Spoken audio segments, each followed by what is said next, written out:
So I just got out of my final interview for a marketing project manager role, and I am 99.9% positive that I got the job. And I wanted to kind of talk about my interview experience and journey, not specifically with this company, but with companies in general, and trends that I noticed in the interview process that kind of let me know that I got the job. And if you're a recruiter, please chime in. If you're a hiring manager, please chime in, right? So typically when I'm interviewing for marketing or IT project manager roles, there's typically 2 interviews. This is not the interview with the HR director or HR person, and it's not the interview with the recruiter. I'm talking about literal interviews. And the first one is typically with the hiring manager. This is the person that is going to be my direct supervisor. They're probably a senior project manager or a program manager.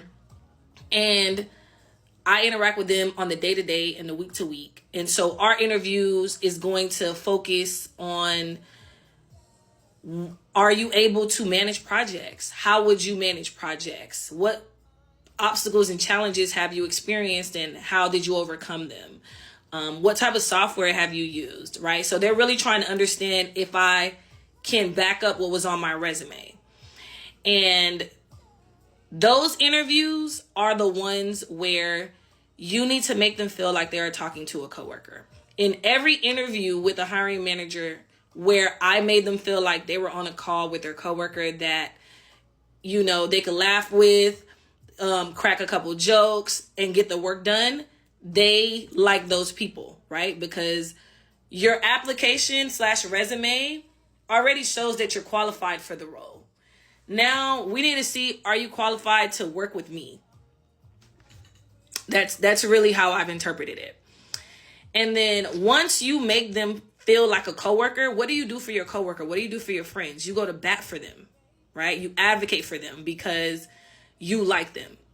And then now this leads to the second interview. The second interview is always going to be someone that is in a senior leader management type of position. So this is probably going to be a VP or someone that is a director or some type of role like that, right? The chief something.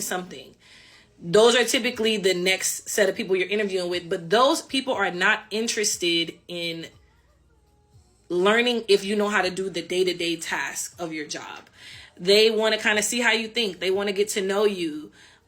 This isn't necessarily making them feel like they're talking to a cool, fun coworker, because the reality is you interact with this person maybe on a monthly basis, right?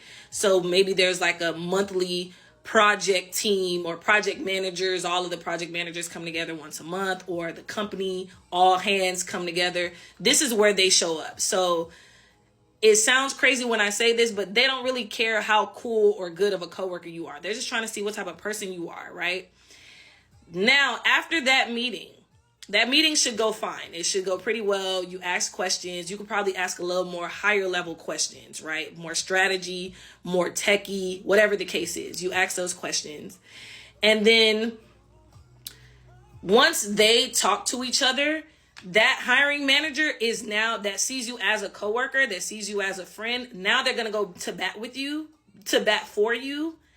And the senior leader is going to be like, well, that's your team. You want them on your team? It is what it is. I support it. They seem like a cool person. And that is the dynamic that I've seen in literally just about every single interview I've been on for project management. That second interview, I don't want to say it doesn't matter, but the first interview is where you actually make the hard sell. That's the hard sell. And once you make the hard sell to that hiring manager, they'll sell you to the senior leadership. Offer it. Now you're probably like, what does that look like in real time? I'm about to show you some clips from interview 1. And then I'm going to show you clips from interview 2. And what I'm hoping is tomorrow or later this week, I can show you the clip where they make me an offer. Where are you located? I'm in Arizona, in Phoenix. Actually, the city that I'm actually in is called Scottsdale, but like Phoenix is just one giant city. So, Gotcha. Phoenix. I know you're a tried and true PM just because you called it a brief. And I haven't heard that term. I don't even know like, ooh, she knows exactly what she's talking about. I look at everything like a project, and I'm just trying to reverse engineer how do I get to that end goal. Or something as big to me as going to a friend's wedding. I'm like, okay, so what's the budget? How are we gonna? We need to plan this out. Amen. If I'm going on vacation, I got exactly. I got a whole spreadsheet on the flights. Exactly. And how much and I should book it now. I feel you. That's music to my ear. That, like I said, like you're either a project manager by nature or you're not. You're definitely a project manager by nature. That's incredible. When you said that you were teaching full time and you were like, I don't want to do this. What age was that? So I taught 6 years. My first year was second grade. So they were 8-year-olds, and I was just like, oh wow. There's a special group of teachers that can deal with your needs. And that's because, there's at 8 years old, they're bouncing off the walls. But after that, I went into high school. So I was teaching 9th through 12th grade social studies. And that's when I actually had a greater appreciation for teaching the second graders. Because with the second graders, I realized how much you have to break things down in their simplest form to make sure that they understand it. So now I started working with older students. And I'm like, I have to chunk this down like I did the second graders. Like, it's still necessary. Even though it's a different content space, it still matters. And so I do the same thing in my life, taking big picture, breaking it down. Same thing in the projects. Like, once I remember working with, I'm like, so you guys are just switching phone providers? Like, all this tech language. And I'm just like, we're just switching phones? Yeah. Why did you say that? Like, nobody could tell me that.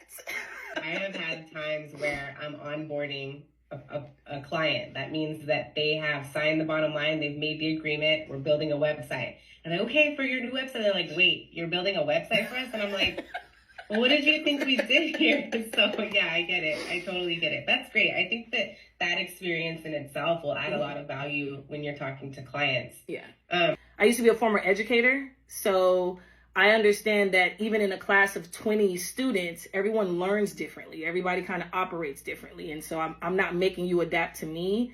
I learn how to adapt to you. And that requires the open communication and creating the space for you to know, like, hey, let me know how I can help you. What do you need? I love that. And I think that's so important, like you said, with working relationships, and then also like you talked about like stakeholder and customer relationships too. What type of software are you using to manage these projects? Okay, for sure.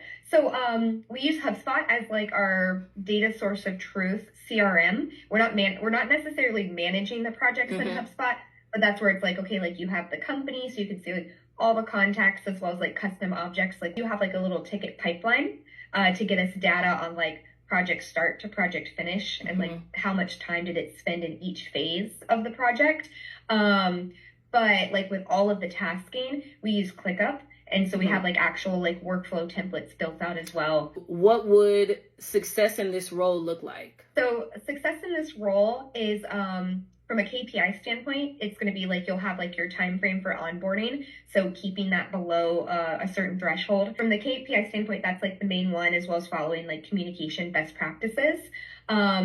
As well as we do have onboarding satisfaction surveys that go out to our customers. Okay. So like ensuring that your customers are always giving you like the highest score. Like outside of KPIs, really just looking for somebody that's able to think outside the box. Like I said, you're going to have SOPs, you're going to have training, you're going to have workflows. But being able to, like if something comes across with a project that it's like, ooh, this is an instance not covered in the SOP, being able to like have creative thinking, put your own plan together. What would probably be the biggest challenge for a new project manager in this role? For a new project manager, honestly, I would say the training, like getting through training and learning specifically. And depending on how many projects you get, like where our sales season is, because like definitely during the holidays, it starts to slow down.